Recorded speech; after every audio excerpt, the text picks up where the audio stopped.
Welcome back to another episode of Macrodosing. Big episode today. The computers have won. If you're hearing the sound of my voice, the computers have already won. And we're going to teach you how to live in a post-humanitarian lifestyle, post-humanity world, which is rapidly approaching. This is honestly a subject that I looked up, and like my brain is all fucked up from just reading about all this stuff and the different theories that are out there and the possibilities for how artificial intelligence is basically going to take over everything.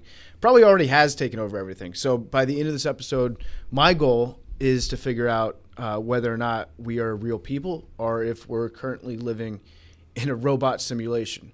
And then there are 9 different ethical issues that the World Economic Forum has put out there about the dangers of artificial intelligence as they relate to unemployment, inequality, humanity, artificial stupidity, racism, security, the unintended consequences, how we stay in control of complex intelligent systems, and then robot rights. That last one just sounds like a robot added that one onto the end. That's piece of evidence number 1 that we're currently already living in a simulation where they tacked that one at the end and hoped that we wouldn't notice about it. But we've got Arian. Arian's joining us. It's good to see you again, Arian.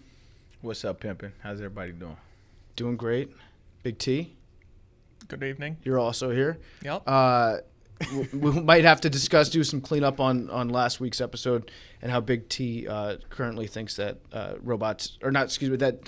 dinosaurs existed 6,000 years ago.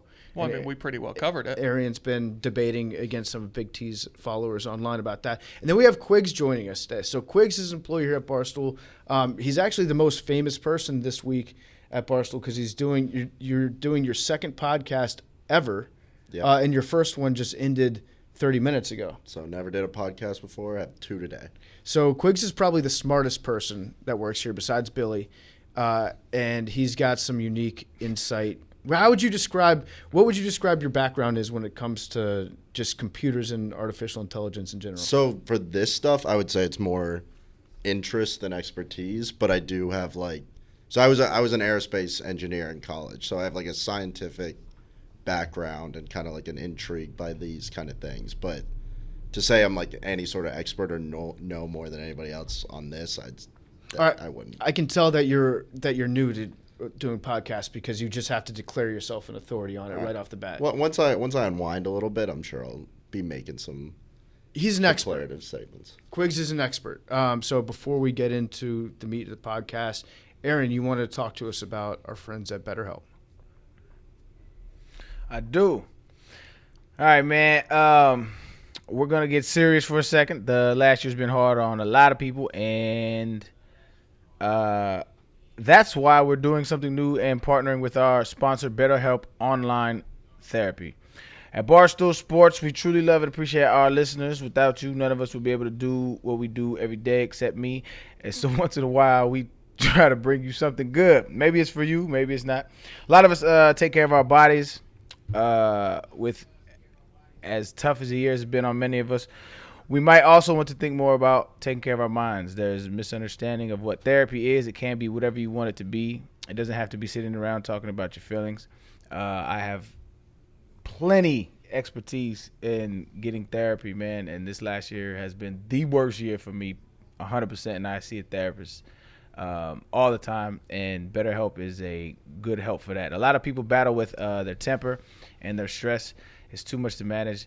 Or they have depression, anxiety, PTSD, the list goes on. If this is you, you can use therapy and get some tools that make life easier. In my experience, man, I think that's what therapy has done for me the most is just allow me to have tools to operate in a way that is conducive with everybody else because we're all just bouncing around in each other's feelings, man. So it's best to have tools to deal with everybody, man. When everybody's struggling is something. There's no more shame. You don't have to tell everybody your personal business, but you can talk to a therapist about it privately.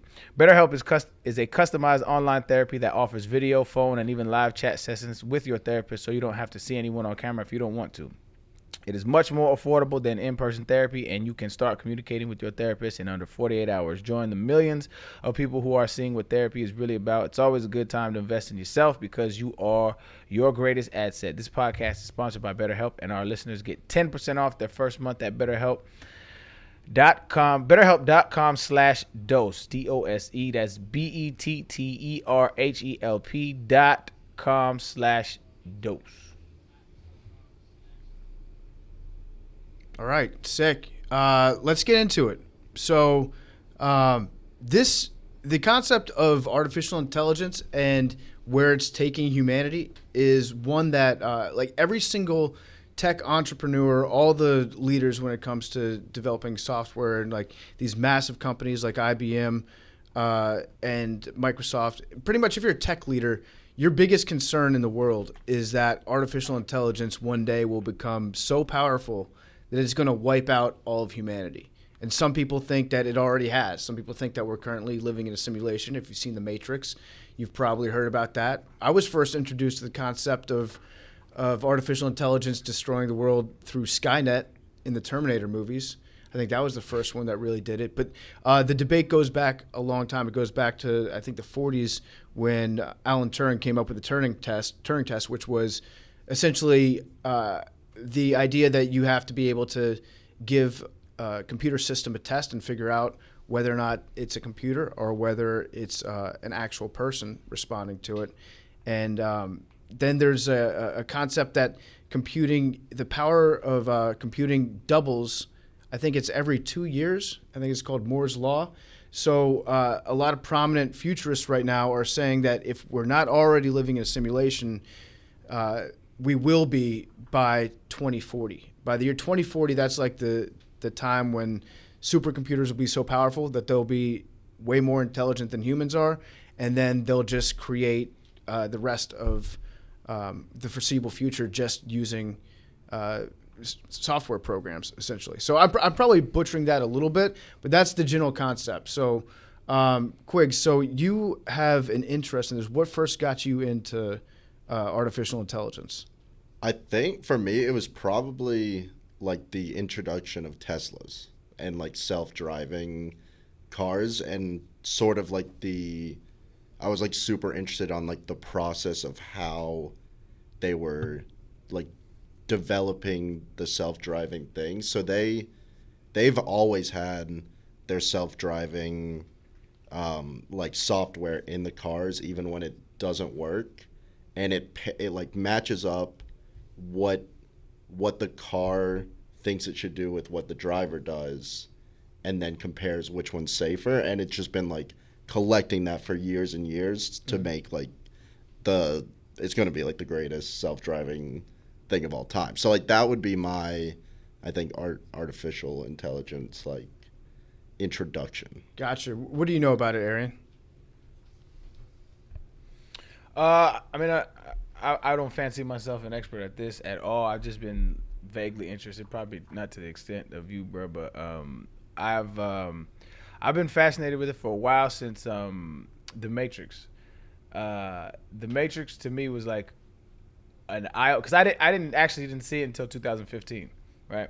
So 2015, that was the first time I saw The Matrix, and I was actually high while I saw it, and it was just the most fascinating shit I have ever seen. Just the fact that we are living inside like a big computer system, and then fast forward, all of the literature on it. There's really people that think we actually live in a simulation right now. There's like literally scientists that believe that shit. They're on the fence about it. Some do, some don't. But it's just a fascinating thought. And then, my philosophical mind, I think that if we're not there, we're going to be there. And if I'm one of those people that I don't think it's a bad thing. I just think it's natural. I think I've mentioned on a podcast before. So I just think it's a natural. The next progression in human evolution is that we are interwoven with technology, and I'm here for it. I can't wait till I get a computer chip in the brain so I can always have Wi-Fi. That would be fire. Fucking Pete would be out of a job at that point. Pete. So there's some arguments around the office about whether or not Pete is currently a robot. I think that he might be, but yeah, Pete. He would be the first person in line, I think, to get like Wi-Fi just straight up installed in his own brain. But there's a company out there called like Neuralink that's already doing that shit right now. You could probably get into a study if you wanted. Oh, I'm straight. I'm gonna get like the third generation chip. I ain't gonna get the first or second. You know what I mean? I'm gonna get Wait until they work out all the kinks. Yeah. I gotta work what out all about the you, kinks. Big T? What are your thoughts about artificial intelligence? So I think I forget what episode it was, but we touched on this for a second where we, I don't remember what the conversation was, but it got to the point of like when the robots become sentient and whatever Yeah. and like take over, and I was like, fuck the robots, I don't give a shit. I have very, I guess it's conflicting feelings on it because I'm very wary of human applications of technology. Like I'm far more worried about what humans, what people in positions of power in the government and in corporations would do with my not information and things like that with technology than I am about like AI. Mm-hmm. So looking into this, it was interesting. I don't, I'm not particular. I'm more concerned with humans still than I am about the robots. But if the humans are creating a flawed robotic system, Well, right. I'm not. you're I still. going to be worried about the robots that eventually fire a nuclear missile up your ass. You're not going to be worried about the guy that wrote the code for it back in the 1970s. Right? Sure. And I would be, I guess if you're telling me that Bezos is creating a robot to act as he would, then I would fear that robot. Okay. But that's the key to getting Big T to hate someone. Just tell him that Jeff Bezos was involved in it somehow. Yeah. And then boom, bad. So I have to imagine that a lot of people are already kind of, if you don't know it already, artificial intelligence is a part of your everyday life.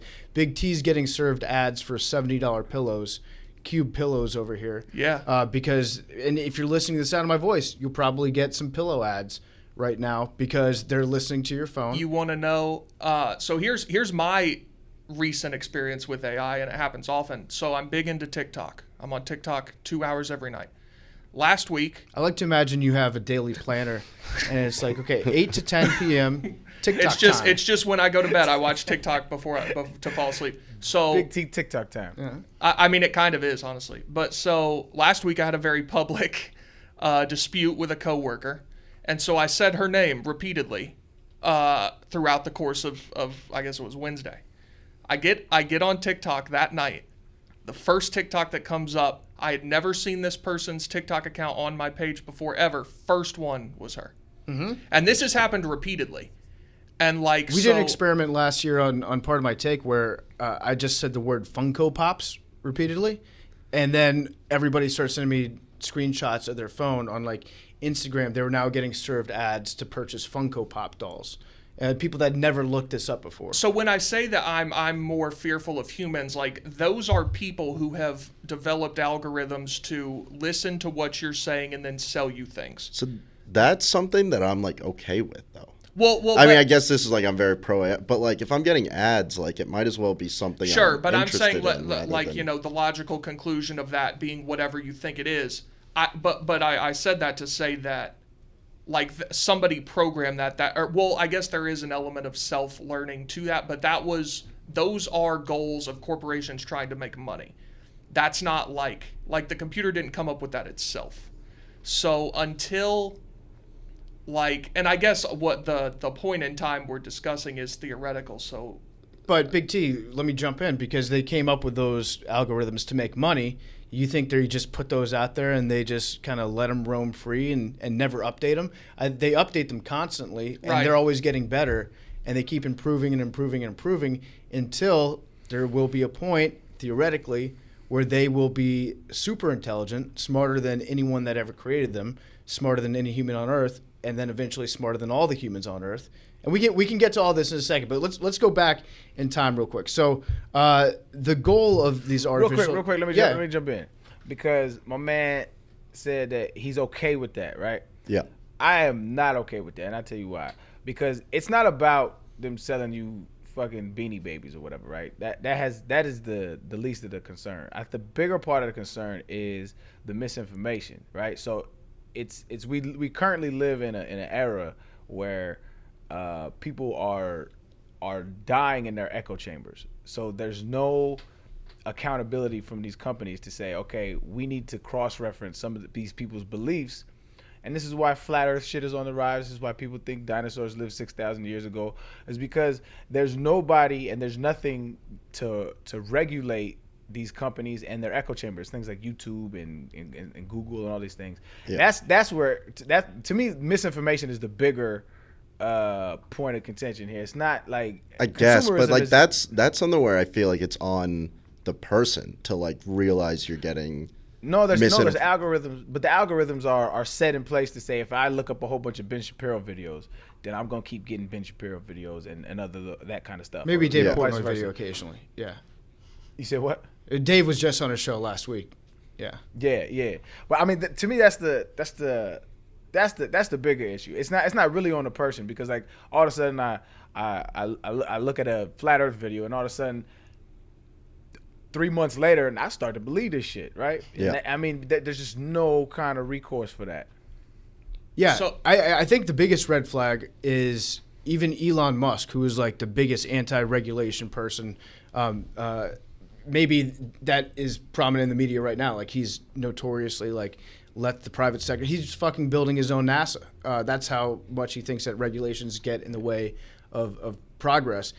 He is saying that he is terrified of artificial intelligence and that it's the biggest threat facing humanity right now, because he's at the cutting edge of seeing what artificial intelligence is capable of. And also I think that like, to be fair, a lot of times tech CEOs and people that work in that world, like that's the thing that they're focused on all the time. They spend their days thinking about artificial intelligence. So of course they're gonna be like the old saying, like when you're a hammer, the entire world looks like a nail, right? So they all think that this is the biggest problem facing humanity. But when it's Elon Musk saying it, who probably would rather there not be a government in general, when it's him saying it, it's kind of a red flag that, okay, yes, it could drastically hurt Tesla's bottom line, but he's still saying it's a huge issue.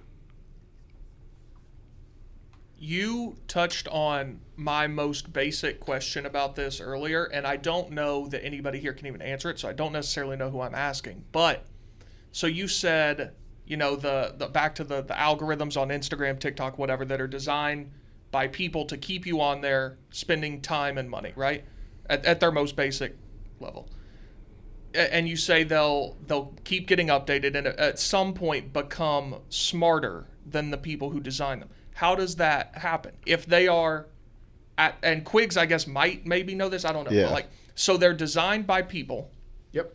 Implemented, and then they do what they're supposed to do. How does it become greater than what it was created? I'm somebody who believes that it like doesn't. Like I think Okay. there are like when and it's like artificial intelligence. The word itself is kind of like, what does that mean? Like, because there's a lot of that. It's just like coders like writing code to pick up on your like preferences. It's not necessarily like the robot itself. Like there's a lot of human stuff that go in it, but like there's just parameters on that it does, like that the robot or whatever that's like giving you the TikTok videos that it thinks you like isn't gonna go like anywhere. It's not gonna be like sending launch codes anywhere. So there's a thought experiment called the Chinese Room. Do you know the Chinese Room? No, I don't think so. It's a really old one, but the Chinese Room is just, it gives you something to think about, like are the software programs actually sentient or not? And basically they're saying if you write a program to translate Chinese or to like learn Chinese and then spit out more Chinese figures, it's essentially like a box, and you transmit a Chinese symbol to it, and then it goes through the list of parameters that a human has written for it, and then it spits out the output on the other side. You could get the exact same result from just having a human inside of a box that has the list of things with like a bunch of pencils and papers and erasers and filing cabinets in front of it. It doesn't, and the human following all those steps could then put out the same output that a computer could or a robot could, but it doesn't mean that the human knows Chinese or knows how to speak Chinese. It just means that they're able to follow instructions putting those out. So some people are like, yeah, you'll never have a computer become sentient. But like a practical real world example of what you're saying, Big T, how you don't think that they would ever be able to become intelligent enough to surpass human intelligence. There's this game called Go. Do you know the game Go? Yeah. So it's essentially. Or wait, no. Go is like, it's a board game that has black and white pieces, and it's been played. I think it's the longest running board game, or the oldest still played board game in the world.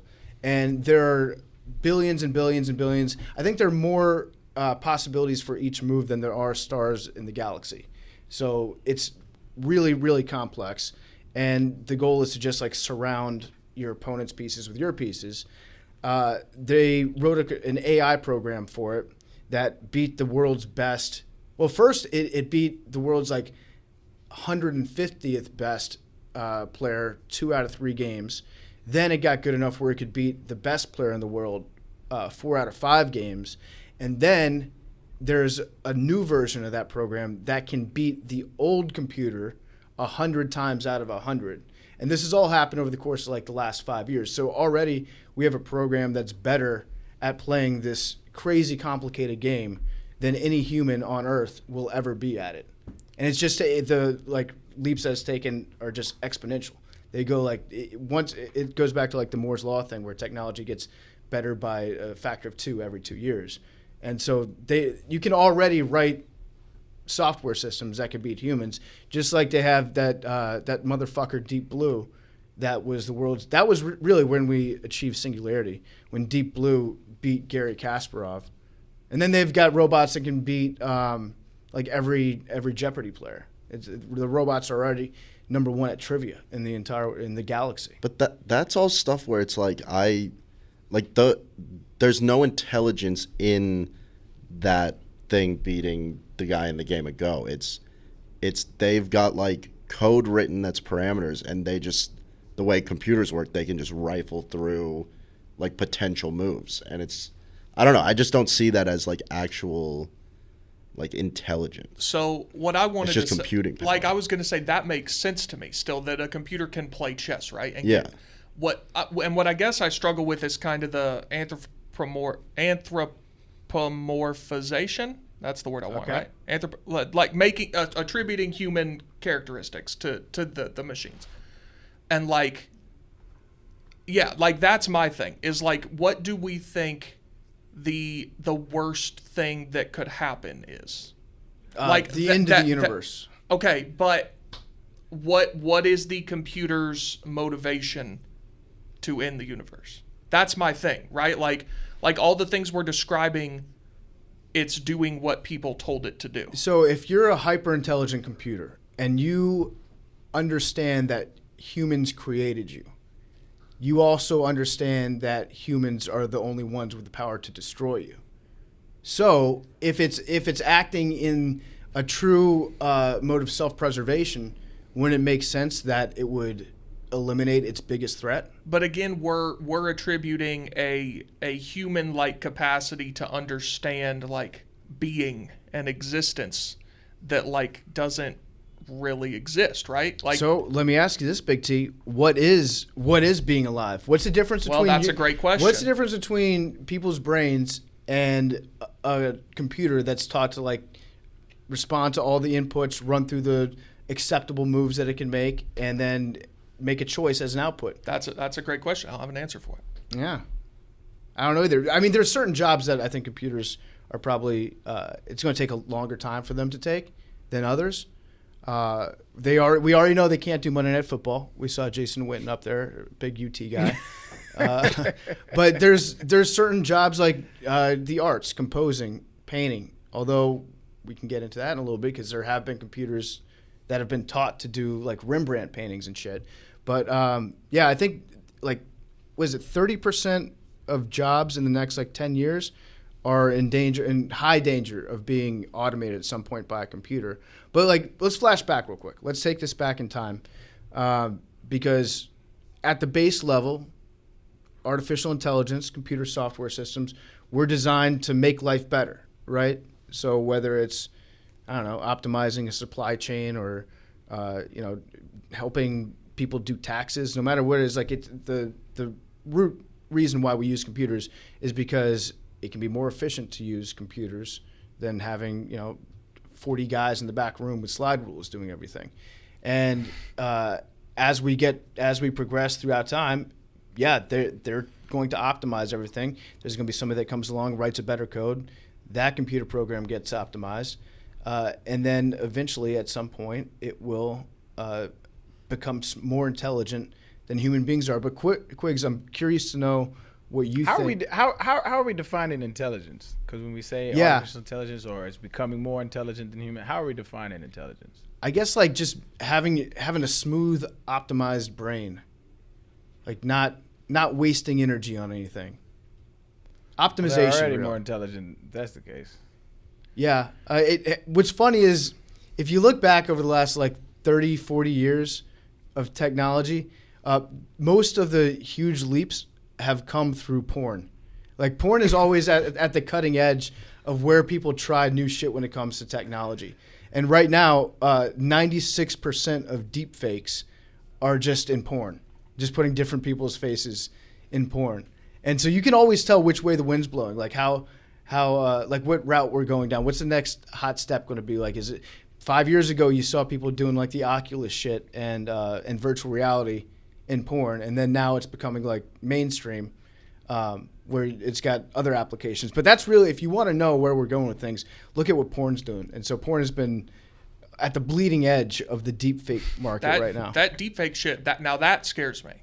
It'd be a real shame if somebody were to make a porn deepfake of Big T. Well, that's a crime. That would be horrible, guys. You guys should not do that. Definitely not. Horrible. That's illegal. Yeah. The deepfake stuff is crazy. Because like how far it is already. Like, so the logical conclusion of that is, let's say in 20 years, like there's just deepfakes of everything, right? And then somebody relatively your same height, weight, whatever, goes and shoots somebody in broad daylight, and there's a street camera, and then they deep fake it to be you. Yo, why are you laughing? You don't.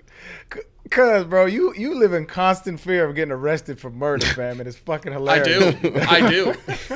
I live in constant fear of being arrested for anything. This is why I don't do anything illegal. It's Scott Peterson 2.0 all over again. Like this is the exact same fear. Yes, I agree.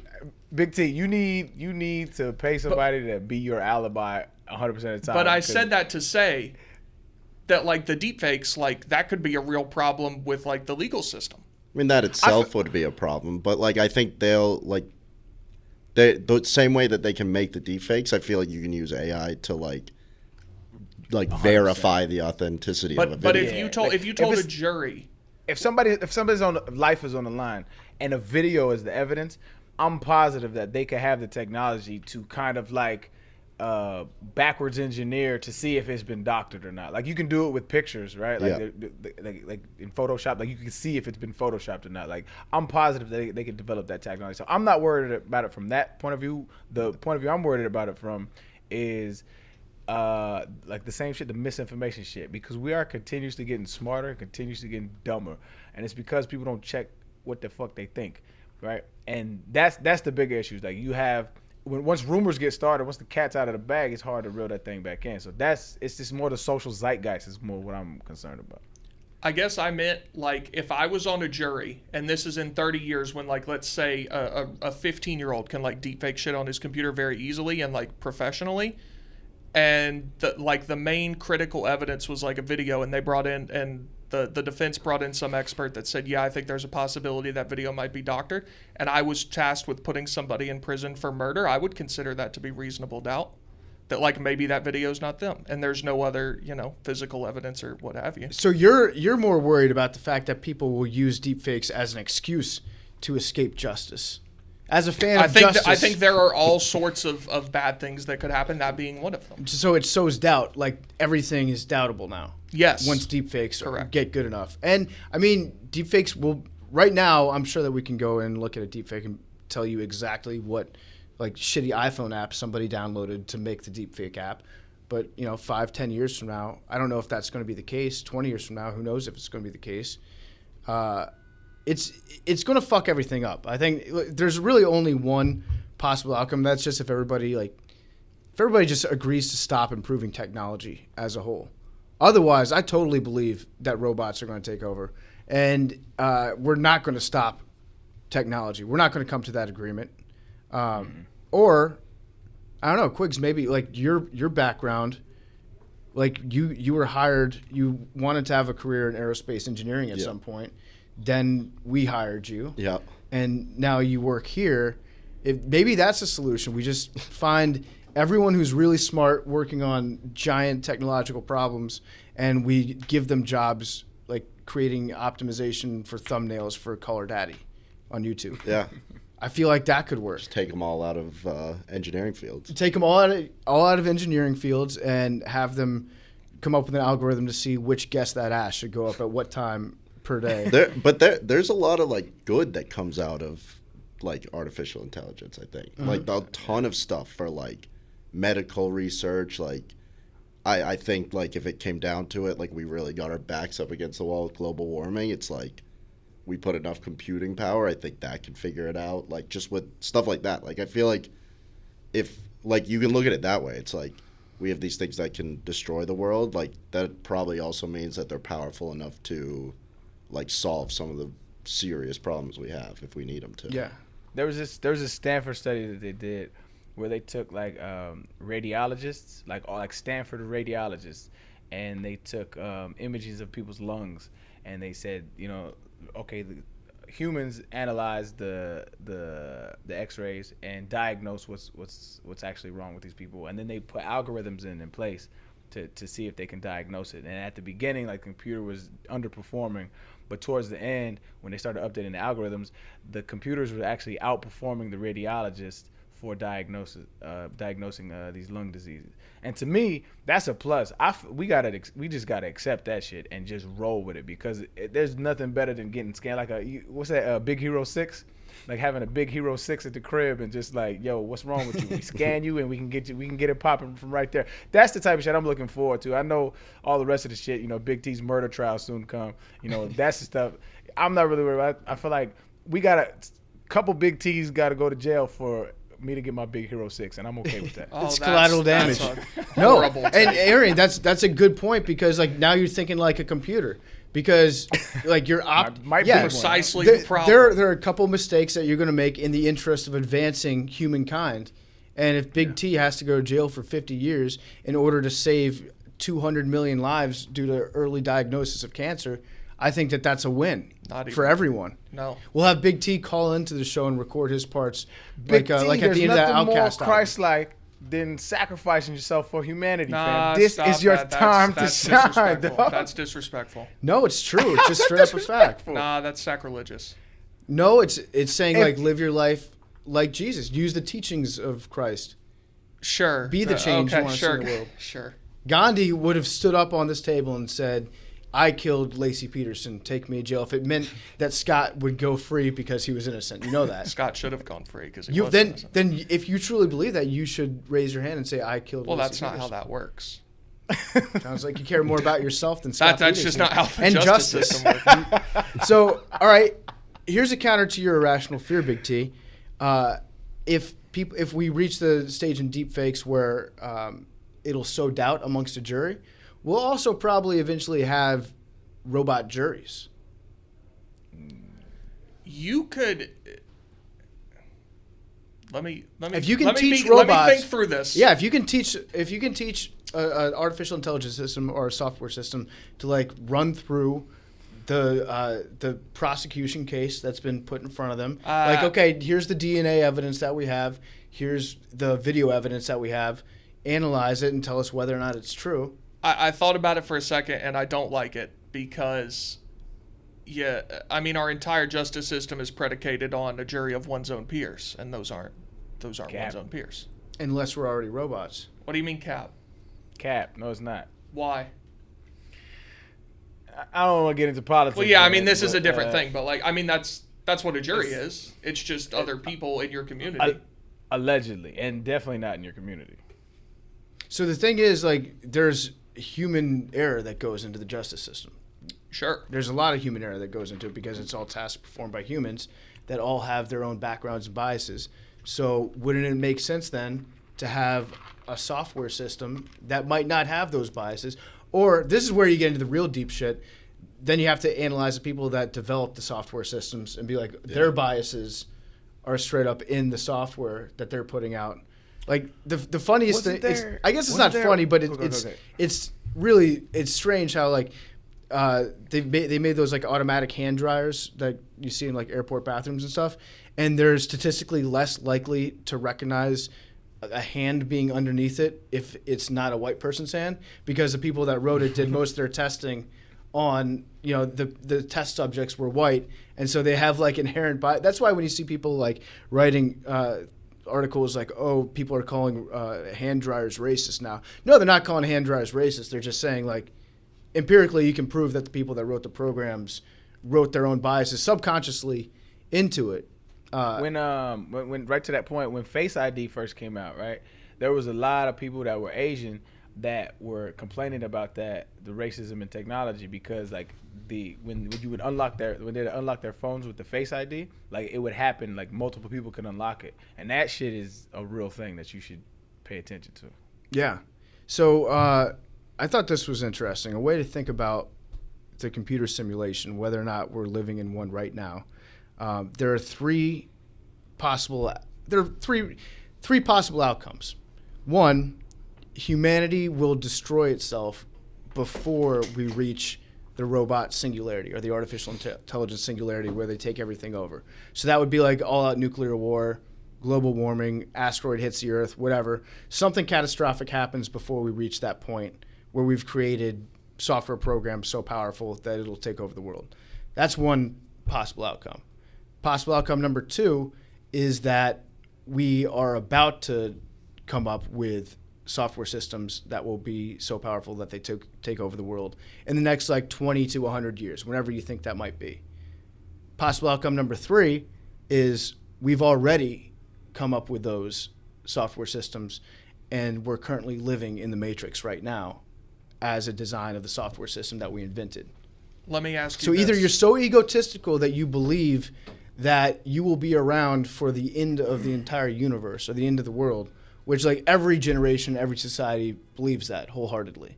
But you are the special snowflake that'll be around when the entire world is ended. You either believe that, or you believe that we're already in the simulation right now. And I'm not saying I actually agree with this like thought experiment, but it's one of those things that you think about and it just totally fucks your brain up. I don't know.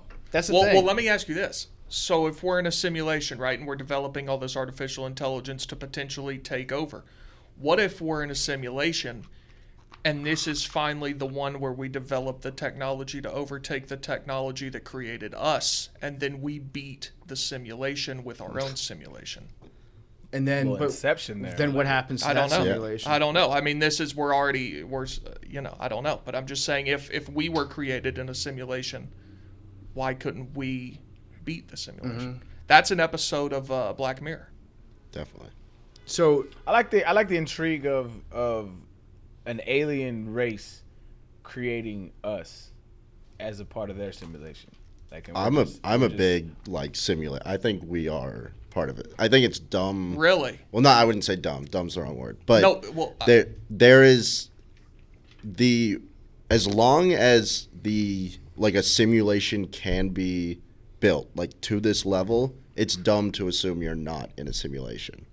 So it's tough for us to know if there was a race, a human thing that has got to the level to build the simulation. But once the simulation like floodgates open, you're far more likely to be a part of a simulation than to be just like a real life, whatever you would say life is on Earth. well, now I'm very intrigued. So you think we do live in some sort of simulation?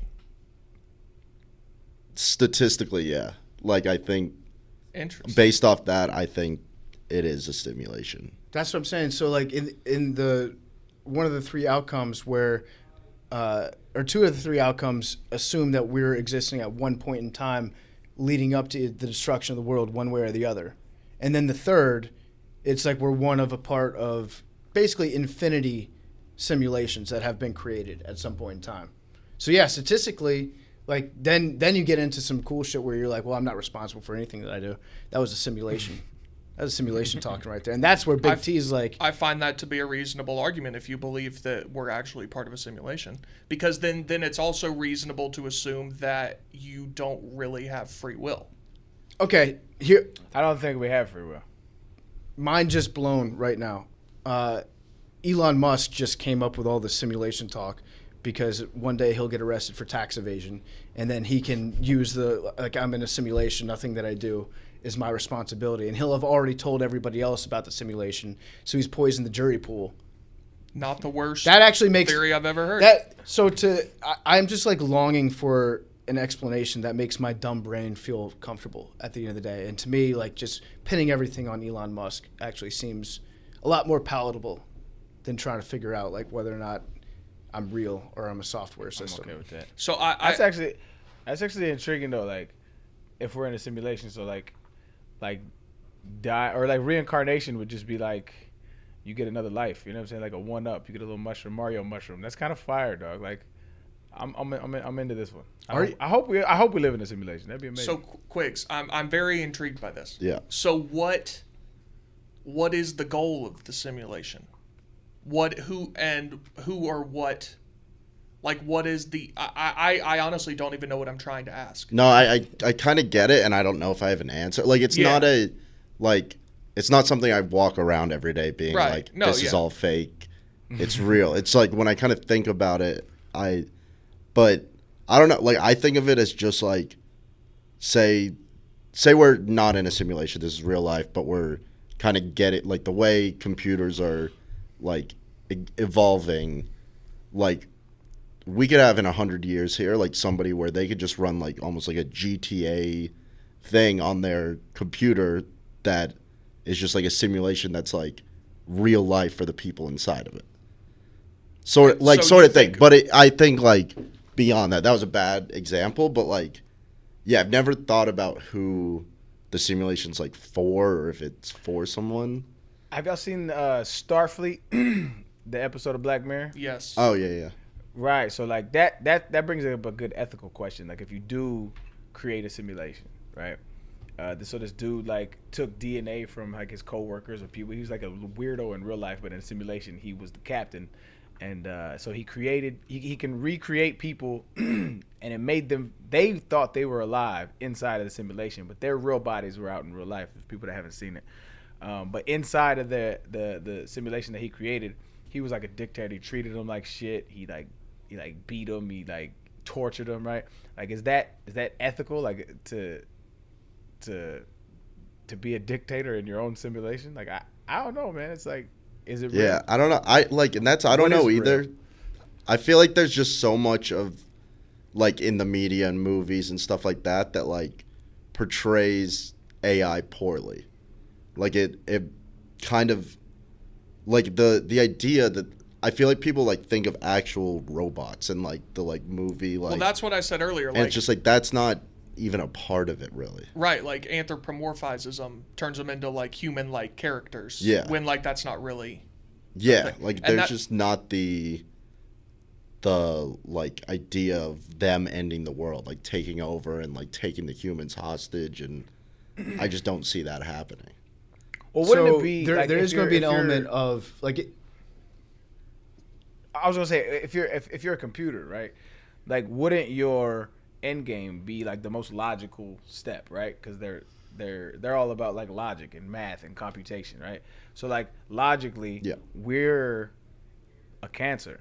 Like, we are not a beneficial thing to humanity. Not humanity. The ecosystem of the earth. Like, we actually harm it. And so like that's why I think people get the whole they're trying to harm us thing from, is because like we know we ain't shit. And so it's like a subconscious like. If they really like, if you really think about it, like, we are actually the problem. Even though we develop answers for the problems, we are actually the problem. And so, I think if you have like a artificial intelligence that ends up becoming sentient or something to the likes of sentience, they would make the logical decision to be like, y'all can't have power because you fuck shit up. Like, that makes sense to me. I think that's what we think of when we think of sentient. It's like sentient is when the robots become smart enough to realize that we're a bunch of assholes, and then at that point there's no turning back from there. So like in an analogy that Big T would appreciate, this would be like humanity developing these programs. It's like if Scott Peterson went out there and hired a private investigator to find the real killer. Right. And then the private investigator at some point realized, well, it's just obviously you. You ordered those 2 new porn channels while she was out missing somewhere. Like that's at that point, the private investigation has become sentient. So it's like as long as if we can develop AI, because I agree with Quiggs, like AI has been a great thing for most of humanity. It's improved a lot of stuff. It can fight world hunger. It can give you early diagnosis when it comes to a lot of diseases.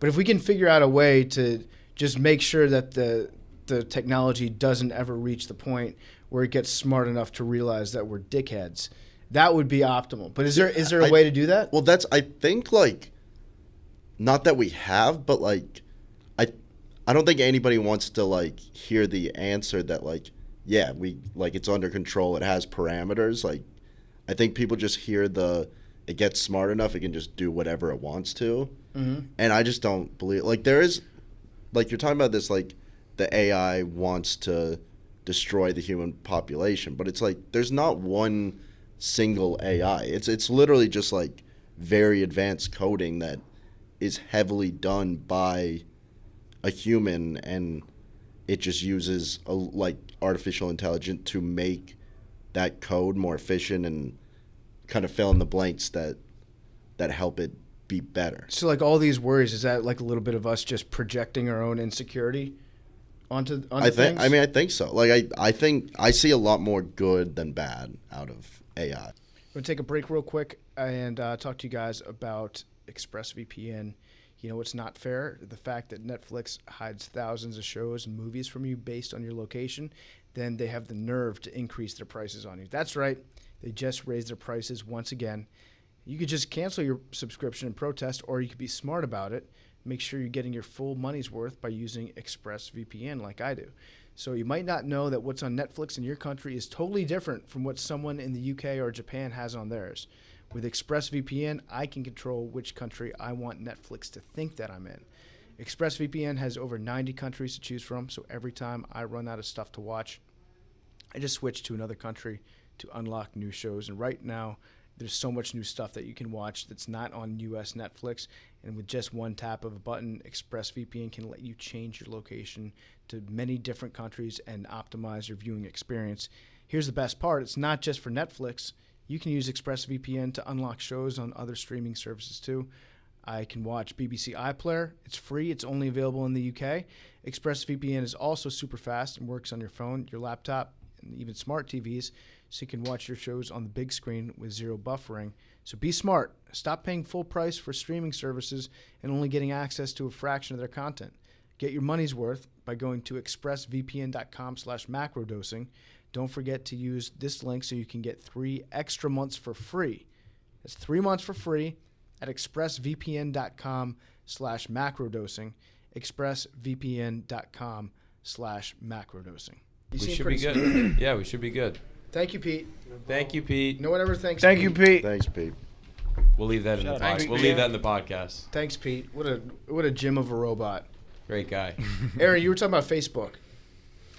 Unfortunately, I was talking about Facebook. Yeah, the Facebook bots that they created. Right. So I was reading an article, and I probably gonna butcher the shit out of this, but it was a while back, and Facebook had like these 2 algorithms or something like that.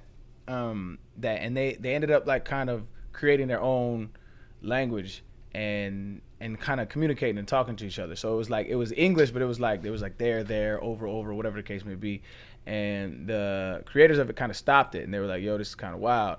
And to me, that's like the bigger implication is like when you look at like processing power now and processing power what it will be in 20, 30, 40, 50 years, it's going to be exponentially faster. And so, what's to say that there won't be an algorithm that's written, right? And I don't know enough about the shit to say this is possible or not possible. I don't know. Maybe you could tell me more than I know. But what's to say that one of these times, like say we get into quantum computing and these programs end up bypassing the fail safes that the people put in place to stop them from doing any kind of thing on their own, and I just don't know enough about it. So to me, that's the bigger part. Is like I just don't know. We're in the baby stages of the processing power of these computers, and it's already crazy how it's changed our lives. So 100, 200 years from now, I don't know, dog. I feel like they could reach that level of I do what's most logical, or what I think, or what even is a thought. Mm-hmm. But it's just crazy to think about. I've definitely read things about how there are safeguards in place if you're developing systems like that. Like one way to, they had the ability to pull the plug on the experiment when they saw that they were creating their own language and talking to each other. Some people think that if you're going to develop systems like these, you just don't have internet that connects to them. You keep them off Wi-Fi. You keep them in a closed system, essentially.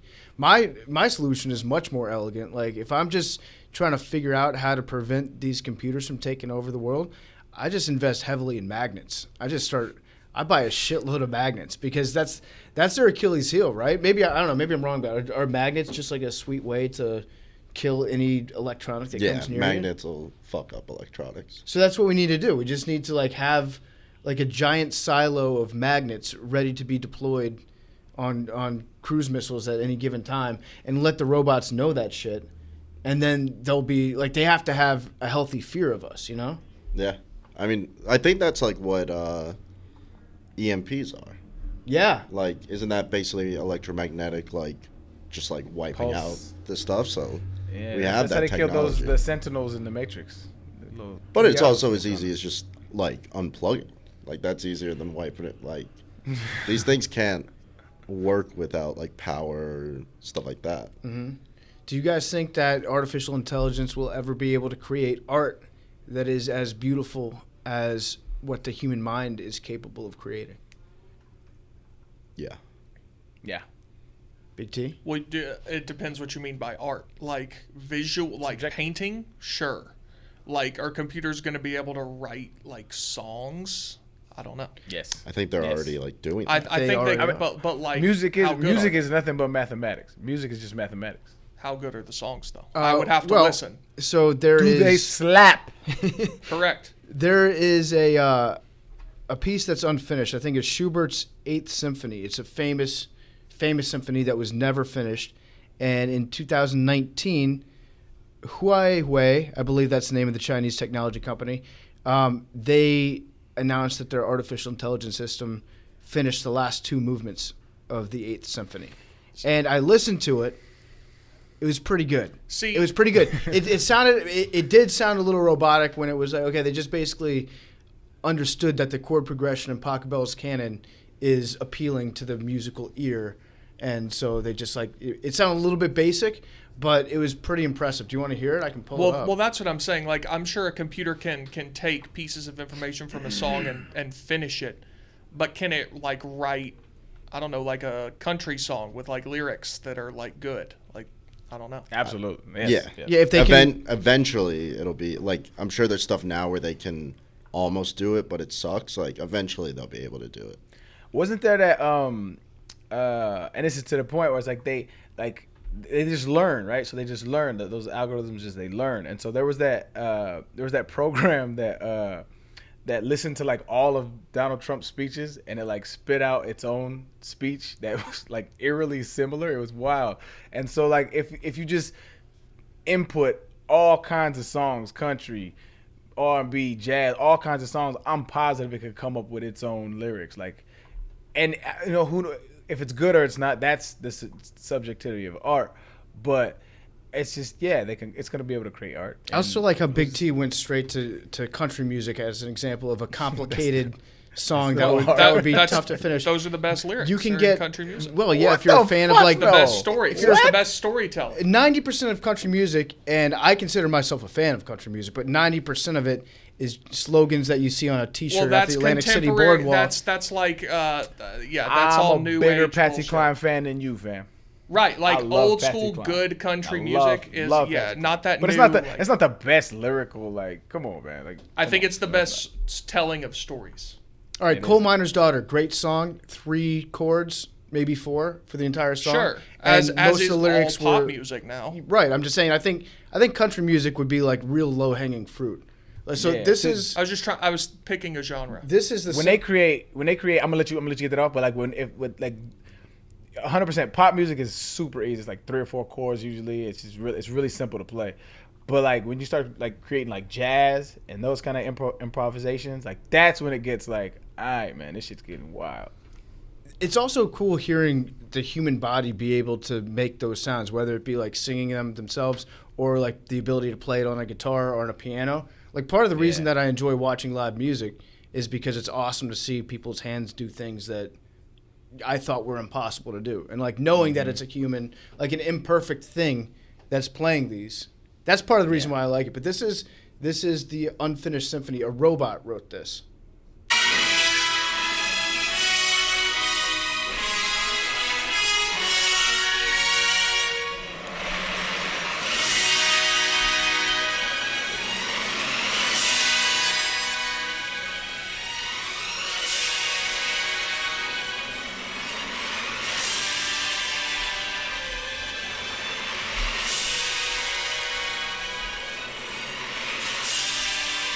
I feel like I'm at Mickey's PhilharMagic at Disney World.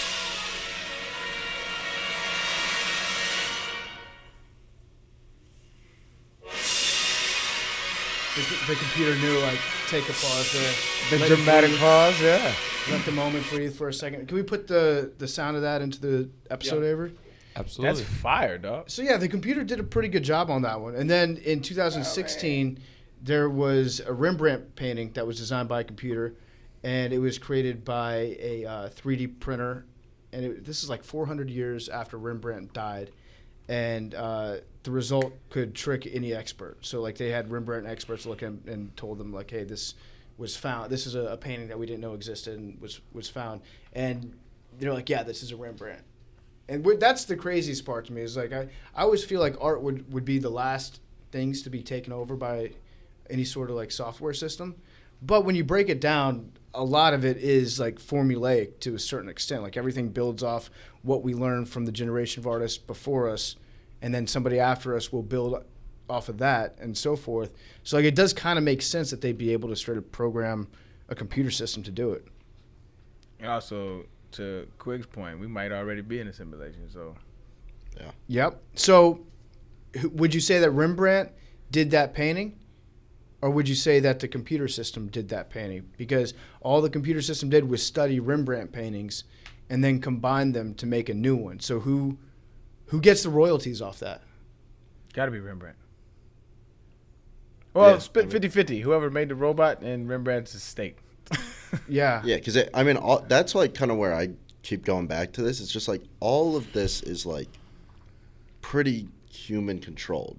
Everything there, which I know that's like the fear is like once we break out of like that he's just copying Rembrandt's paintings. He just like the robot's just going off like this code. Like I don't know. Like it's all just like human knowledge going into it. So I don't see how. I don't even know where I'm going with this, but No, I get what you're saying, though, because I feel the same way. yeah. I just think all the inputs are from humans, so like there's only so far it's gonna go. Like with It like, can only be as against smart as humans. what we taught it Yeah, to a certain extent. yeah. I just don't see and I don't agree with that. I just think that we're in the very beginning stages. I mean, what computers really started popping in the 90s, like floppy disks and Oregon Trail. That's for like 20 personal years. use, in like the 90s. Yeah, PC. So it's like, and now like I'm sitting here talking to y'all across y'all in New York. I'm in Houston. That's fucking crazy. Yeah. A 20-year jump. 20 years from now, who knows? 200 years from now, if we're still here, dog. There's just no telling. And I mean, I just don't know enough about the shit. But I feel like we're gonna find a way to fuck it up. But I think we have to just embrace it though. Like people are like scared of the shit. Like we just have to embrace it because it's just part of our lives now. Like we just have to embrace this shit and try to use it for the good while it still likes us. I got a dumb question, Quigs. Yeah. Is there an off switch? Just like for the internet. For the internet? Yeah. No. I mean, no. I feel like there's just so much. that It's so goes into decentralized. it. Where is the internet? Good question. It's everywhere. It's just. But what does that mean though? Like what? Like I'm pretty sure it's just like a collection. I've never of thought about this. What like, the fuck is the internet? Servers, it's high-speed cables that run underneath the ocean, fiber optic lines just draped all across the globe. And it's just everywhere. Like Yeah. But there's not one person that could be like, there's not a room that Tom Cruise could break into in a Mission Impossible. No, and but save there the is. world. I guess there was like we were kind of talking about it earlier with like Amazon. Like, if Amazon Web Services shut down their web services, it would fuck a lot of stuff up. And then it's like there's probably a lot of, like, it's the internet. Things are connected. There's probably like sites that aren't on Amazon Web Services but have like plugins that use Amazon Web Service where they could take down a large part and it would hurt a lot of things. But I don't know if there's something where you can click a button and nobody can do anything on the internet. Do you think that for most people, let's say like a moderate income individual living in some sort of urban center, do you think that if the internet like shut down tomorrow, if we said we're going to take 30 minutes or 30 days away from the internet, do you think that people's lives would get better to a certain extent? No. Do you think at the end of it would cripple everything? I mean, that's what the whole fear of EMPs is, right? Like if you just shut down all the electronics in our country, like we would, shipping channels go down, like everything. We would start eating like, each other. Yeah. Distribution of food, 30 days, so many things. 30 days is pretty quick to jump to cannibalism. I mean, it's more. Well, I guess I'm talking about more than just the internet. But You might say like we'll start growing our own crops, if or we like had no access to electronics in this country, like think of how much. I'll have an herb garden in my flower box. I mean, sure. Maybe I'll purchase some grains at the farmer's market and have a bunch of rice ready to cook and boil over and open. No, he goes straight to like. Well, that's why my neighbor's going into a crock pot. First of all, that was very obviously an exaggeration. But secondly, that's why those exist. Like that's why they're a weapon. Yeah, I guess I'm speaking more from a theoretical point of view of like, just in terms of human happiness. Are we happier with the level that technology's got to now than we were back in the 1950s? No way. People have always. How are we judging happiness? I guess it's like completely subjective. But if you take people in similar socioeconomic places and similar like geographical parts of the world, are they happier with access to all the information than they were before they had the access to all that? I would. There's so many variables to consider, but I would venture to say no. Think about even, how happy Lawrence Taylor was with no internet. That's true. Yeah, you always hear people like, this is a big thing that like college football analysts say, like, thank God they didn't have cell phones when I played. They love talking about how cool they were back in the day before they could be recorded doing uncool shit. Like, if you like the depression rates or the suicide rates like from the 90s and now, like it's higher, right? And so I mean, a lot of it is how we kind of curate our social media platforms and these greedy ass companies. But I think in general, the more information that you have, the more depressed you probably will be. But Arian, you just said a second ago that like you want to be one of the first people in line, like load me up with the chips that make me feel good, like the computer chips. Third generation. Sorry, third generation. After they've worked out the kinks, like you want to be one of those first people. What would it take for them to convince you to be like, okay, now it's time? Like, what would the features have to be where you'd be like, okay, I will sign up. I will get the chip in my body because it means like, I don't know, I can see through walls or whatever. Boom. Can I go? Yep. All right, guys, we want to talk to you about Mack Weldon. This year, spring is going to hit a little bit different because we're finally starting to get back outside and see our friends again. No matter where your adventures take you, bring the comfort and style of Mack Weldon along for the ride. Trust me, your closet is going to thank you. Whether it's their hoodies, polos, tees, or shorts, everything in the Mack Weldon collection mixes and matches seamlessly to fit in with any other trendy products you have. You're going to want to get out there this spring, play some golf, go to the pool, do all that stuff. Mack Weldon's got all the stuff you need. Vesper polos, perfect for playing golf. Dry knit t-shirts is what you're going to want this summer. The Ace sweatpants, my personal favorite. They're the best sweatpants you can get out there. Everything you could possibly want, Mack Weldon's got it. Socks, shirts, hoodies, underwear, whatever you want. It's all versatile, all mixes and matches. It's the perfect combo for this spring and summer. They've also got Weldon Blue, their totally free loyalty program. Level 1 is going to get you free shipping for life whether that's in a simulation or whatever it is. And then once you reach level 2, you're going to get 20% off every order for the next year. And Mack Weldon guarantees they want you to be comfortable. So if you don't like your first pair of underwear, you can send it back and they'll still refund you, no questions asked. That's a great deal. For 20% off your first order, visit mackweldon.com/dose and enter promo code DOSE. That's mackweldon.com/DOSE, promo code DOSE for 20% off. Mack Weldon, reinventing men's basics. Perfect. Do you know what the riddle is? It's alphabetically. Yeah, in the dictionary. Well, no, I think it's my vision of humanity is that we become an intergalactic species, and we travel the stars and we go visit other planets. Like that's the goal, in my opinion. Like right here, we're primitive right now, and so the goal should be to go really explore the universe because it's crazy out there. 13.8 billion years of just who knows, and we sit here and argue about stupid shit all day, but it wouldn't convince me. I mean, it wouldn't take much to convince me. If it works and it doesn't cause a shortage, I don't get a stroke from the shit, I'm game. Give me Wi-Fi and let me think. I think it's going to end up being something like really stupid and inconsequential that makes more people sign. Like it'll be like get your fifth $5 footlong for free at Subway if you put this chip in your finger and you just scan it at the register. Like that would probably get more people signed up for it than some sort of like a medical benefit at the end of the day. Like give me my fucking sandwiches. Give me lunch. Give me a discounted lunch. That's the shit that makes the world go round. Yeah, Governor Murphy just came out with it's a shot in a beer if you get a vaccination. I saw that. Shot in a beer. Yeah. Holy shit. Have you seen the thought that Elon's already implanted himself with Neuralink? No. Because you can look, and a lot of people say it's because he has a photographic memory, but you can like watch him on Rogan and stuff, and he has these like short pauses and like rapid firing of his eyes before answering like tough questions that people think that it's like the Neuralink and he's like scanning through like the data and all that stuff. So how does that manifest itself? Like if you have Neuralink, which is a company that makes kind of what we're talking about, like a third party interface between your brain and a software system, Yeah. right? That actually physically goes inside your head. What does that look like? Are you seeing like a heads up display on your eyes? Is it like Google Glass, but it's just inside your retina? That's how I imagine it. I don't know at all, but like that's how I assume it would be.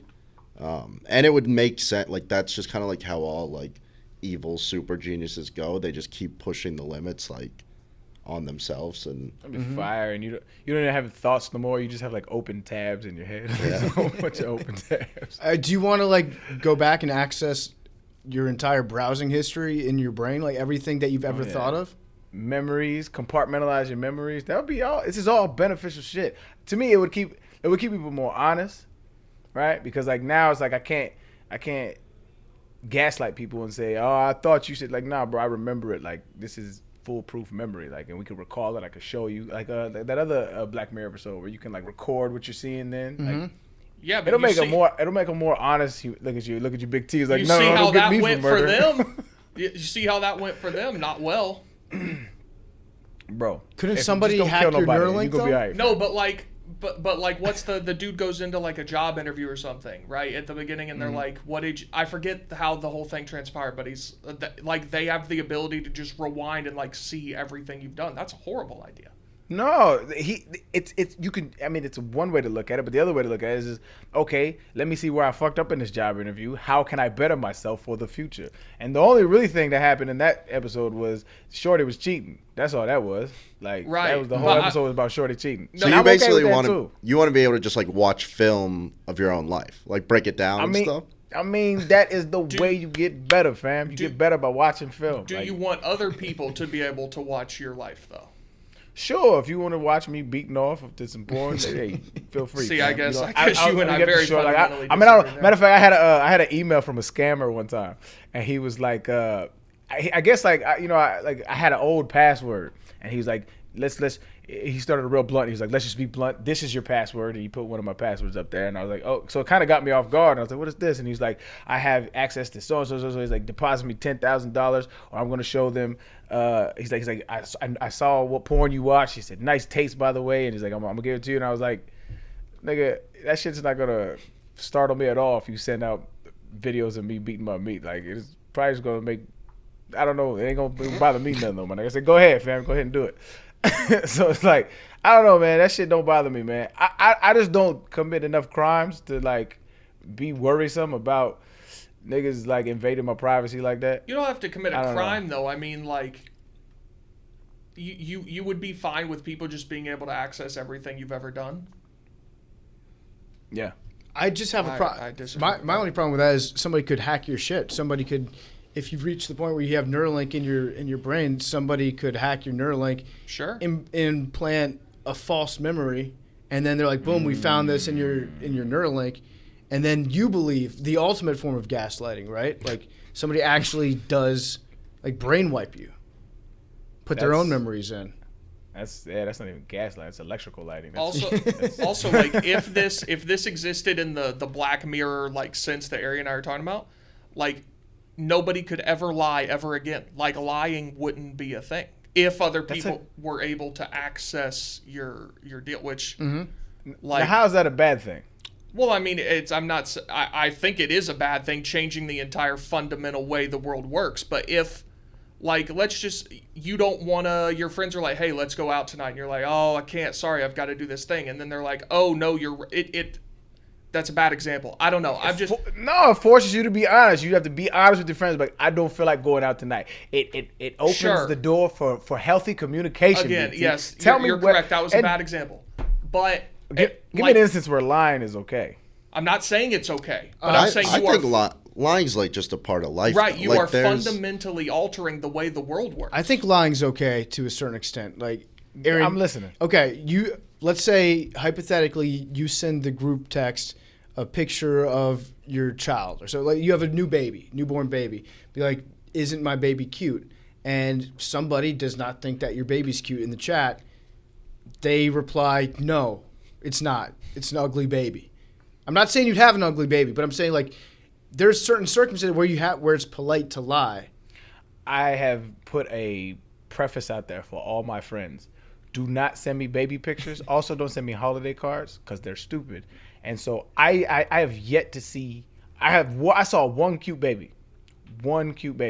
All babies are ugly. They look like toes. They look like wrinkled. They just don't look like humans, and they're not cute. I don't understand it. Infants are not cute, and it just makes life better if you're honest with people that you love, man. Just be honest. It's okay. I'm not saying I'm perfect. I definitely lie, but if I didn't have the capacity to lie, the communication would be better. Okay, No, I feel like it makes the communication work. Like, if you're just There'd kind be of like, so many more problems. yeah, just like a walking by your coworker in the hallway and being like, hey, how are you? And you just say good. Like, that's not even like the true, like.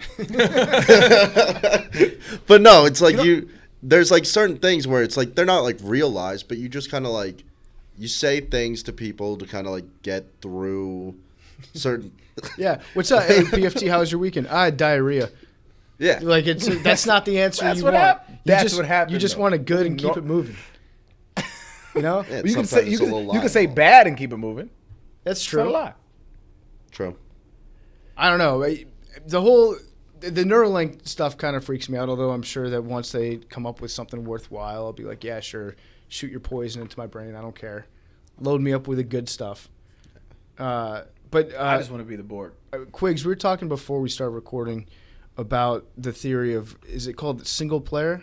I think so, or at least that's kind of like what I think of it as. Can you explain that to me? Because I heard a little bit about it, and it sounds fascinating. So it's something that like I kind of like thought of. I didn't know there was an actual theory. So I don't know if it's really simulation. Like I grew up thinking like that, like I'm the only real person on Earth. Truman Show. Yeah, Solipsism. like it's a sort of thing where it's probably like very vain, but it's like when we leave this room, like you don't exist. You like are basically kind of just like put in my life for like my purpose of like beginning to end. Uh-huh. And yeah, I think that the world basically like revolves around me, sort of thing. So, but how does that work? We're not real.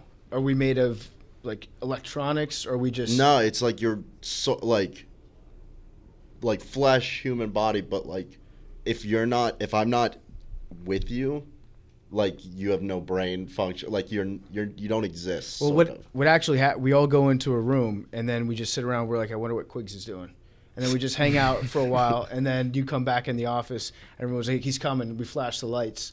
So you don't have that like theory at all, or like is there like anything? Because I've told people before, and they're like, holy shit, I kind of think the same thing. So I to a certain extent, like when I was younger, I kind of had like, what if this was a Truman Show? Because when you're a kid, you do think that the world revolves around you because you lack the context of the world to like have a perspective of other people's views.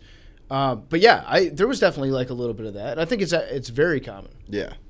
But single player, that implies that, like, are you in control of what you do? No. And it's like, it basically just like, my like theory on it just like leads to normal life. It's like, it's not like you don't exist, but it's like, or if like, I guess if I assumed that nobody else exists, I could do whatever the fuck I want or whatever. But it's like part of it. It's like being nice to people because like you're going to see them again and like developing relationships and stuff like that, to where it's like, I'm just describing life. Yeah, just, because you'll be happier the next time. I just don't see you when we're not together. And I kind of assume that like I can't imagine like you being at home tonight, like having the thoughts that like I have in my head. Like I don't think that happens. I don't know. It's a weird thing, but Are you saying you don't have empathy? Is that? I mean, maybe. Like it's, but it's, I don't know. It's like a weird thing where it's like we've never met. Like I like just can't really wrap my head around like you having like internal thoughts and like doing things like when, because that's you. No, it's not. It's not me. No, I'm saying like you're the one that has the internal thoughts. Yeah, it's like I feel like I'm the only one that like. Why do you feel like that? This is I don't know. Interesting as fuck. It's like just I always just like assume that if I'm not there, like it doesn't exist, sort of type of thing. So I don't feel quite like all the things you said, but I do find myself thinking sometimes, like I'll see on Twitter, like when something crazy happens, I don't know, pick an event. Yeah. And I'm like, wow. Like, that happened 20 minutes ago, and I was, like, sitting at my desk. Like, I was like, how it feels so foreign that something that momentous could happen while I was just, like, sitting at my... Does that make sense? Yeah. Yeah. Like, that's... I find myself thinking things like that sometimes. That's wild. I guess... I don't know. I guess it's intriguing to me that y'all think like that. Because I don't. Like, the majority of my thinking is, how will this affect other people and their feelings? Like that's how I operate. In yeah, and I how do that as well. Like it's like the feelings and stuff are important, and it's like I'm not like a complete like psychopath where it's like that, but it's like no, I know the way I explain it, but it really just comes down to like I sort of like just like there's a lot of people that I'm like they like I don't understand how they exist. Like I don't know. It's weird. It sounds extremely. Like have you ever heard of solipsism? No, I don't think so. So it's a philosophical thinking that, and you like, it's a philosophical thinking that says only I exist, and I'm the only one that exists because I'm the only one that can be proven to exist. So it's like that old Rene Descartes. Then I think that's exactly what it is. Yeah, and so solipsism is like the extreme of saying I only exist. Like this could be all a figment of my imagination. And some solipsists actually think that it is a figment of their imagination, but they know that they exist. And one of the more beautiful or eloquent rebuts to that I've heard was a guy by the name of Matt Dillahunty, and he was like, because you can't really, it's called the problem of hard solipsism. Like how do you prove that other people exist? Like you really can't do it. Yeah. Like your thinking isn't that far off. Like this is a very poignant point in philosophy. So like he said there's only way that I can like solve hard solipsism in my head is like I know my capabilities, right? He's like, and Beethoven created like this beautiful piece. He said, I know I can't do that. So some agent outside of my body had to have created that because I can't do that. Shit is fascinating shit though. Yeah. Well, I think at the end of the day, no matter what we determine, if we're living in like a simulation, if you're a single player guy, whatever, I actually don't think any of it matters. I really don't. I think because I'm going to act the exact same way either way. because this is my reality. Fuck it. If I'm a computer and this has just all been a simulation, I'm going to probably keep doing what it is I'm doing. It is interesting though to think like Big T, what you were saying, how like it's tough to comprehend that stuff happens and then you find out about it and it happens somewhere else. Like like an object permanence way, it's like dogs don't understand that the tennis ball is inside their crate of toys unless you like take it out and show it to them. It's just like that for us, but on like a much bigger, more complicated scale. But if you grow up famous, let's say you grow up in like the royal family, Prince Harry or whatever, it would actually make a lot of sense for that guy to believe that I'm the only person that exists in this world, because literally everything that you do, everyone else talks about all the time. He has far more of a right to think that than I do. No, but I think it's like inside all of us a little bit. But if you grow up like being super famous like that, it's probably like you'd be crazy not to think that, because if you just boil it down, you're like, is this like I'm 1 out of 6 billion people on the planet. And I'm the guy that's the fucking prince that everybody talks about all the time. If you really sat down and broke it down that way to yourself, you'd be like, yeah, the chances of that being real probably pretty small. This is probably the world is just probably about me. Yeah. Like either I hit the lottery of all lotteries, or just like this is some like alien playing a video game doing like Print Simulator 3000. That'd be so fun. But none of that shit matters. None of that shit matters. At the end of the day, I think even if we're working in a simulation, even if we're about to invent a computer that's going to nuke the world, or if the world's already ended, nothing really matters. I'm not going to change the way I do things. No, and you shouldn't. If we're in a simulation and you don't have free will, you might not be able to. That's true. The free will, we'll have to talk about that What later. what do you think about free will? Me? PFT, what do you think? Oh like shit! PFT? All y'all, what do y'all think about free let's will? go. Free will, I don't know. That's one of those conversations that when somebody brings up free will, I'm like, that's above my pay grade. I don't know, like my philosophical pay grade. At the end of the day, I'd rather just say fuck it. I don't know, but yeah, I think to a certain extent we probably have free will. And there's a lot that goes into it. Like there's different things that bring everybody to each exact point in life that they're at any given time, and then they'll make a decision based on what they've kind of learned and how their past has gone. But you still have the ability to make choices. What about you? I don't have a retort. I'm just interested. Huh? What about you?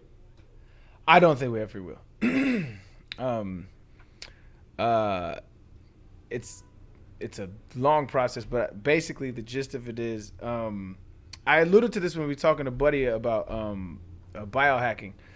I think I mentioned it briefly, but you are like all we're products of our genes and our environment. Like there's nothing else that we're made up of. And so that's literally how organisms evolve on this earth is their genetic makeup and the environmental factors.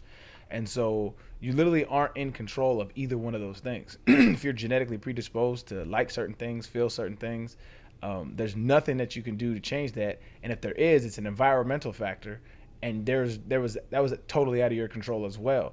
So you're just basically a byproduct of your genes and your environment. So your choices that you're making, they might seem like they're yours, but they're really not. You're a product of where you're at, and you're a product of what's inside of you. Like, not like soul or anything, but like genetics. You're a product of your genetic makeup. And so those two things combined with some other things like with physics, I don't want to get too deep into that, but basically the past is happening, now is happening, and the future is also happening. This is like known to be true. Like all of that, those factors combined, like, no, I don't think we have free will. I think we're just kind of like existing, and you're kind of like spectating, and it's kind of so weird. This is kind of a tangent, but I hadn't really thought about this until now, and I'm curious. So if you don't think that we have free will, then let's say like a mass murderer, is it right? Bro. No, okay, again, I get it. But this is a totally dog. different question. This is totally I do see that I've had murder on the brain recently. But if there's a mass murderer, right? Yeah. And cannibalism. This is a serious question. If there's a mass murderer, is it right for us to put him in prison if you don't think that he had control over those decisions? Yes. Why? Because we're operating under the guise that we do have choices, all right? In my opinion, right? We're operating under that guise. Like we do, it's the umbrella. Like, yes, we have agency over our choices. And the only thing that we can do is build a system that is curated in justice, right? What I'm saying is the consequences that people have, right, or that people have for their actions might not necessarily be their choice. Like, think about it like this. There was a mass shooter in Austin, Texas, right? And he shot a bunch of people. And before he shot himself, I think he had like a letter. He was like, examine my brain. Like, examine my brain. Something's not right. And they found out that there was a tumor pressing on his, I think it was amygdala, whatever that shit is called. There was a tumor pressing on a part of his brain that activated like his aggression. And so for months and stuff, his family was like, he was over aggressive, and he even knew something was wrong. So like, was he wrong? Yeah. Was it necessarily his fault? No. He literally didn't have control over what he was doing. Like, all he knew was like he had to get this aggression out. And so, but you still have to have consequences in your society for your actions, or else you'll have chaos. Now, what I'm saying is, I'm unconvinced that things would play out any other way. That's what I'm saying. I'm unsure if it would play out any other way. But as long as we have the illusion of this free will, then we should operate in a way that is contingent on justice. And it could be a deterrent too, which could factor into like somebody else's decision that happens years from now. That's part of what you're saying is no longer their free will, because they have that information knowing like, hey, if I do this, I will go to prison for a long time. Yeah, good point. But yeah, man, this has been a mind fuck of an episode. I think, fuck it. Yeah, we're in a simulation, but it doesn't matter. That's what I've come down to. And I'm gonna bring this up one last time. We talked about this, I think it was like a month and a half ago. It's a thought experiment called Rocco's Basilisk. Do you know what this is, Quigs? No. All right, so it's a hilarious thought experiment, and it was initially posted on a philosophy message board, which has got to be the coolest place on earth. And after it was posted, the leader of the message board replied. He shut down the thread and banned all discussion about this thought experiment. He said, "Listen to me very closely, you idiot. You do not think in sufficient detail about superintelligence, considering whether or not to blackmail you. That is the only possible thing which gives them a motive to follow through on the blackmail. You have to be really clever to come up with a genuinely dangerous thought. I am disheartened that people can be clever enough to do that and not clever enough to do the obvious thing and keep their idiot mouths shut about it." So that's a warning. I am not clever enough to keep my idiot mouth shut about it. But the thought experiment is that at some point in time, we will be taken over by some sort of software system or artificial intelligence that will then continue to improve itself under the guise of it's designed to make the world as optimized as possible. It's designed to optimize life. It's designed to just pretty much control the world as it becomes super, super intelligent. If it gets intelligent enough, then at one point it will invent a way to be able to access the space-time continuum, go back in time, and therefore punish the people that tried to prevent the implementation of that software system. And so now, by knowing that you will be punished if the software system does eventually get implemented, you too are also complicit and will be punished by the artificial intelligence in the future when it goes back in time and sees that you did not do everything possible to help design it. I like that theory. It's a crazy theory, isn't it? It's just like propaganda. Yes. Just trying to scare you into liking AI. Yeah. Bro, that's I mean, it's basically like, that's Jesus. Yeah. Yeah. Yeah, it's like saying you will reach heaven if you help this out. At some point, it becomes God. Is he not going to punish me? He's going to punish me if I don't. Well, I was going to say earlier, everybody always bitches on Twitter that if you believe that we're in some sort of simulation and that there's someone controlling the simulation, that's not too far off from believing what the Bible says. Right. I mean, that was a thought that popped into my head. That's like the creator of the Matrix. What was his name? The guy that was basically God? The guy with the white hair. The Matrix. I was high at the time. I forget. After 2 and 3 were just so I don't get into 2 and 3. The second one was like a goth like fest, weird. Like I don't know, I just wasn't into it. Like and nothing against gothic people, but just I didn't understand. I didn't get it. I've never seen The Matrix. That's wild. Come on, cuz you gotta see The Matrix. I'm like, I was talking about it earlier. I'm like an insanely bad movie guy. Like I've seen so few movies in my life. What do you do? Like, what are you into? I'm into like podcast. Like I watch like Got you. a lot of like science shit. Like growing up, all I watched was like MythBusters. Like that was my entire life. So like, do you find like sci-fi is corny? Is that what it is? Sort of, but it's just like movies in general. I'm just like I have a very small like catalog of movies I've watched. Wow, like I don't think I've ever. That's like yo, you fuck with music and be like, no, not really, man. No, I don't really fuck with music either. You don't fuck with music. Yeah, that's wow. Shout out to you, man, because you maybe you do. Maybe you're the only one that does exist. I don't know. I might, yeah. Yeah, I feel like The Matrix would be right up your alley, though. Probably. It's an amazing movie. So yeah, just essentially what I'm saying is give me the blue pill. Like fuck it, it doesn't matter. None of this matters if we're in the Matrix or not. Would you change? Would you act any differently if we were inside a simulation? You knew that? No, I mean I kind of think we are. So. Yes, I would. What would you do, Arian? I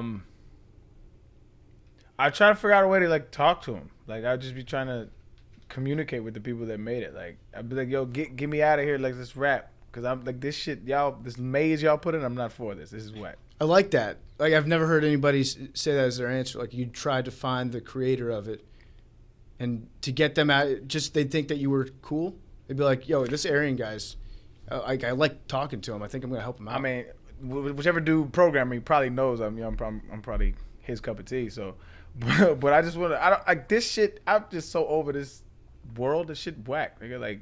You can just wake up and go to work every day and maybe be mad at each other. And it's like, it's something better than this. That's why I love Avatar. We've already talked about this. But like, that's where it's at. Give me my tentacles. I want to plug it into the tree, fam. Like, that's better. What about you? You would change shit? Yeah, I mean, if nothing matters, like, I certainly wouldn't be like coming to work every day. Like, I would go do whatever I wanted. Like, if there's literally no consequences for anything, and we're just some sort of computer program, then why would you like do any of the things we do now? You would still get hungry when you didn't have enough human to eat. You would still feel pain.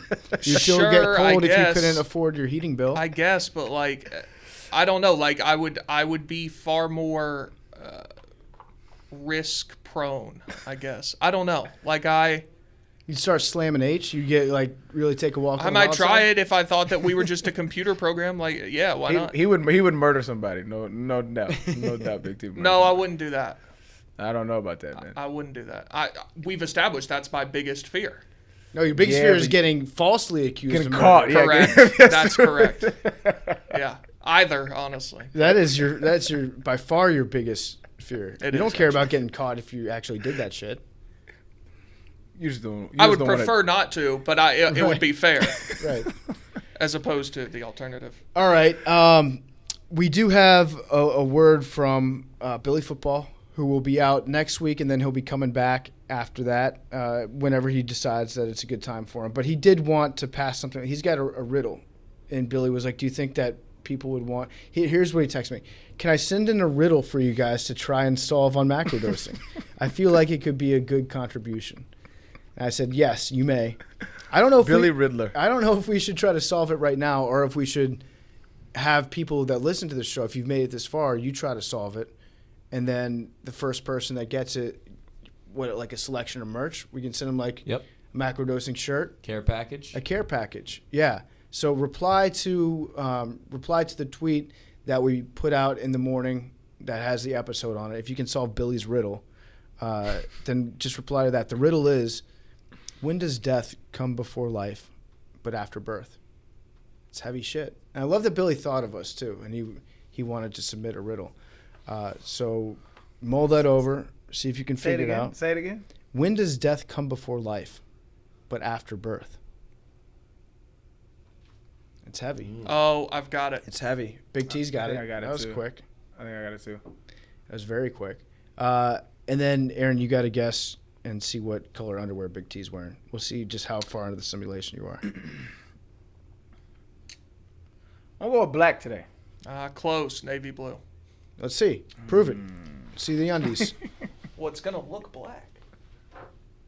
Let's see. Is it It's black or good. navy blue? That looks black to It's me. navy. It's navy, but it's a dark. It's a navy. dark Turn. navy. Turn. It's Big a T. dark. It's gone.